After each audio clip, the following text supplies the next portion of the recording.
Well, it seems that there is this great, vast gap that has now emerged between the so-called elites in our society and everybody else. And it's not really a partisan gap so much as it is a gap in mentality. Being an elitist is a mentality that says the rules simply don't apply to you because you are of the special ilk. You are more special than everybody else. And being an elitist also comes along with a fair amount of disassociation from things that you are not you, right? You dissociate from things that are not you. You're not like other human beings. You are better than other human beings. And this is a mentality that has set in, particularly among the coastal blue elitists, and it really is having a vast impact on our politics. And there's been a lot of talk in the past few years about why President Trump won in 2016. And people seem to think that it's because of a basket of economic policies. People who want to intellectualize Trump's victory, they'll say things like, well, it's because he was for tariffs, or because President Trump was harsh on China, or because he doesn't like illegal immigration. They'll say it had something to do with policy. I think it has very, very little to do with policy, and a lot to do with a feeling from many people in the middle of the country that people who are in positions of power don't really care about people like them and think that they are not held subject to the same rules. And that is sort of the common theme of modern American politics, is the people constantly being disappointed by politicians who suggest that they are one of the people, that they have a heart for the people, and then when it comes time to actually apply the rules, they don't apply the rules to themselves. And this is why the story of Nancy Pelosi going to get her hair blow-dried in the middle of a pandemic is so rich for Republicans to mine, because it does demonstrate, once again, that a lot of Democrats who claim that they have a heart for the people, they stand with the common man, and they really do not stand with the common man. And this is particularly true when it comes to COVID policy, where elitists ranging from Neil Ferguson, the modeler in the UK, to Chris Cuomo over at CNN, to Lori Lightfoot, the mayor of Chicago, to now Nancy Pelosi, believe that all of the commoners have to be pushed by the government into doing things that destroy their own businesses and their own livelihoods, that the people have to be led by the hand. Meanwhile, the elitists don't actually have to abide by that standard. Right? The elitists will tell you that you can't hold a funeral for your parent who died of COVID or visit a parent with COVID in the hospital, but you can definitely hold a protest about systemic American injustice. And the same people will tell you that you can't open your business or your church, but they are fully able to go to a funeral for an important political figure, or in the case of Neil Ferguson over in Britain, meet with their married lover. Right? There are lots of things that the elitists can do that you simply cannot do. Okay, so here is the story with Nancy Pelosi. So she visited a San Francisco hair salon in person in defiance of local coronavirus restrictions. And then when she was caught on tape doing this, she then turned around and accused the business of setting her up. She accused the business of setting her up. I wasn't expecting the Marion Barry type full on, I've been set up when I was found with a briefcase full of cocaine in my room. But this is pretty stellar stuff. So Nancy Pelosi, her net worth is, I believe, $300 million, something like that. Her husband is extraordinarily wealthy. And Nancy Pelosi is also the lady who was spotted on late night TV in the middle of a pandemic standing in front of a sub-zero $20,000 fridge eating custom-made gelato. But she's a woman of the people, right? She cares deeply about the people, does Nancy Pelosi. So finally, she was asked about this yesterday. And her initial response was not, yes, I'm a hypocrite. I understand a lot of businesses are suffering. I shouldn't have done that. My better sense was overcome. Instead, she went after the business. She said that she takes responsibility for being set up. Being set up. She actually hired a lawyer to put out a letter explaining that the business owner set her up. Here is Nancy Pelosi claiming that she was the victim of a setup when she scheduled an appointment at a hair salon in defiance of local coronavirus restrictions. Again, everyone in California knows about these restrictions.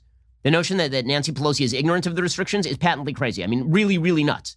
Everybody in California knows about this because everything's closed. You can drive down the street and you can see that everything is closed. Okay, and if you don't know the local restrictions, and if you are one of the lawmakers who is the most pro-lockdown lawmakers in the United States, you would assume that at some point you might ask, oh, what are the local restrictions? She knows what they are. She just doesn't care because she's an important person. She's a VIP. All animals are created equal, but some animals are more equal than others, and Nancy Pelosi is the most equal of all. So here's Nancy Pelosi explaining that she was set up. I can't believe they set me up, says Nancy Pelosi. I take responsibility for trusting the word of a neighborhood salon that I've been to over the years many times, and that when they said, well, we're able to accommodate people one person at a time, and that we can set up that time, I trusted that. As it turns out, it was a setup. So I take responsibility for falling for a setup. I think that that this salon owes me an apology. The salon owes her an apology. She takes responsibility for falling for a setup. It was a sting operation to get Nancy Pelosi. The business owner, a woman named Erica Kies, she's the owner of Salon. She blasted Pelosi on Fox News. She said it was a slap in the face. She went in, that she feels she can just go and get her stuff done while no one else can go in, and I can't work. We're supposed to look up to this woman, right? It's just disturbing. So she appeared, did Erica Kies, on Tucker Carlson's show last night, and she said, well, no, this was not a setup. She's been coming in for quite a while, and she set up the appointment herself, or her assistant did, so I'm not sure how this is a setup exactly. She's been coming in for quite a while, and just to see her come in, and especially not wearing the mask, that's what really got to me. But, yes, this isn't even political. She's been coming in there. It's the fact that she actually came in and didn't have a mask on. And I just thought about, my staff and people not being able to work and make money and provide for their families. And if she's in there comfortably without a mask and feeling safe, then why are we shut down? Why am I not able to have clients come in? So Nancy Pelosi responds to this by sicking her lawyers on the Salon, because she is not only an elitist to whom the rules don't apply, she also can afford very expensive lawyers to go after local business owners whose businesses are shut down. And the lawyer letter is so incredible, because the lawyer letter basically says, look at this terrible businesswoman who behind closed doors has been doing business, which Nancy Pelosi was taking advantage of. Okay, that's wild. And this is a real gap in mentality. And it is bred by a certain segment of American society that declares itself part of a meritocracy, but then takes the concept of meritocracy to the ultimate extreme, where the people who are on the top of the quote-unquote meritocracy get to run everybody else's life. See, the thing about a meritocracy is that you're not supposed to be able to shut the door behind you. You're not supposed to bring up the ladder behind you, the ladder that goes from the attic of the meritocracy down into the rest of the house. And yet elitists want to do exactly that. Because they are the top of the meritocracy, they want to shut the door behind them and then run everybody else's life from atop that pyramid. I've told the story before, how when I first attended Harvard Law School, which is, the top of the meritocracy, you only get in if you score above 172 on the LSATs, essentially, and you have a 4.0 GPA, and you have a bunch of great extracurriculars.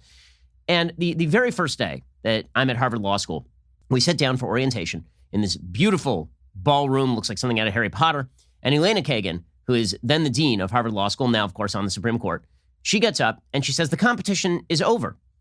Harvard Law School is the source of a bunch of Supreme Court justices. Harvard Law School is the source of X number of senators and X number of congresspeople, and future president of the United States, Barack Obama, went to Harvard Law School.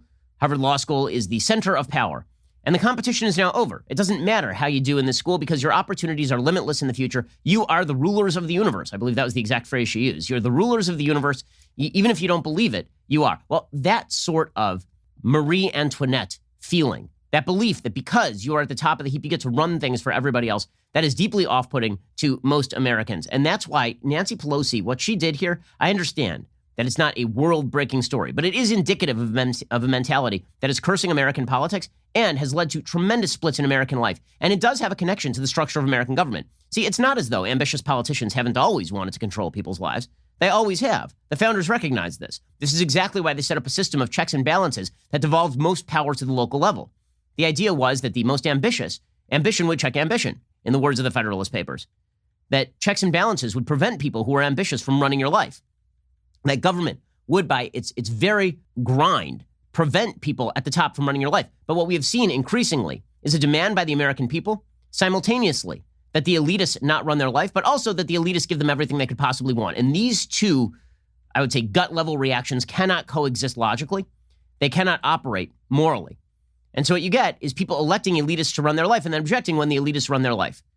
Well, the American people have a choice. Don't elect elitists. Don't elect elitists, and particularly don't elect elitists who wish to wash away all of those checks and balances that actually allow you to live your life on a local level without having to worry about the Nancy Pelosi's of the world. See, I wouldn't care if Nancy Pelosi were a normal person going to get her hair did at the local hair salon. I don't care about that. In fact, I can tell you, I live in LA. LA County has been shut down for months on end. And I will tell you, there's an awful lot of bootleg nail saloning and hair is getting did, right? I mean, that is happening a lot in LA County. There's this bootleg business that's going on because it turns out people cannot survive based on the Nancy Pelosi standard.